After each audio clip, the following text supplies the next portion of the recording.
Hi అండి. సింపుల్‌గా, టేస్టీగా కందిపొడి అయితే ప్రిపేర్ చేసుకుందాము. సో, చాలా సింపుల్ అండి. సో, దానికోసం అయితే నేను హాఫ్ కప్పు కందిపప్పు తీసుకున్నాను. అలాగే 7, 8 ఎండుమిరపకాయలు అయితే తీసుకున్నాను. ఇప్పుడైతే ప్రాసెస్ స్టార్ట్ చేద్దాం. దానికోసం స్టవ్ మీదకైతే కడాయి పెట్టుకొని అది కొంచెం హీట్ అయిపోయాక మనం తీసుకున్న కందిపప్పు అయితే దీంట్లోకి యాడ్ చేద్దాం. సో, చూడండి లో ఫ్లేమ్‌లో పెట్టుకొని అయితే రోస్ట్ చేసుకోండి. లేకపోతే మాడిపోయే ఛాన్సెస్ ఉంటాయి. సో, చూడండి ఇలా రోస్ట్ చేస్తున్నప్పుడు కూడా మంచి అరోమా వస్తుంది. ఒక 20 సెకండ్స్ అయితే ఇలా రోస్ట్ చేసుకోండి. సో, చూసారా ప్రాపర్గా రోస్ట్ అయిపోయింది కదా. సో, కలర్ చేంజ్ అయ్యే వరకు కొద్దిగా అయితే రోస్ట్ చేయాలండి. సో, ఇప్పుడైతే స్టవ్ ఆఫ్ చేసుకొని ఇదైతే సపరేట్ ప్లేట్లోకి అయితే తీసేసుకుంటున్నాను.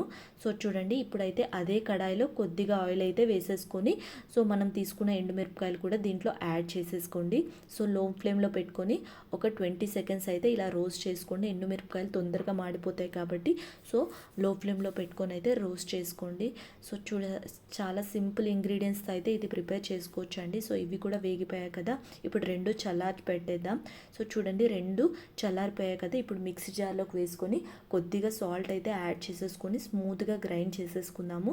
సో, చూడండి ఒక్కసారి గ్రైండ్ చేశాక ఎంత స్మూత్గా అయిపోయిందో. ఇది ఎయిర్ టైట్ కంటైనర్లో పెట్టుకొని ఒక 10 డేస్ అయినా కూడా మనం హ్యాపీగా యూస్ చేయొచ్చండి. చాలా టేస్టీగా ఉంటుంది. వేడివేడి అన్నంలో కానీ ఇడ్లీలో కానీ చాలా టేస్టీగా ఉంటుంది. ఒక్కసారి డెఫినెట్గా ఈ రెసిపీ అయితే ట్రై చేయండి. సో, చిన్నపిల్లలకు కూడా మనం హ్యాపీగా వేడన్నంలో ఇది పెట్టచ్చండి. సో, ప్రోటీన్ ఉంటుంది కాబట్టి చాలా మంచిది. ఒక్కసారి అయితే ట్రై చేయండి. అలాగే లైక్ కొట్టండి. బాయ్.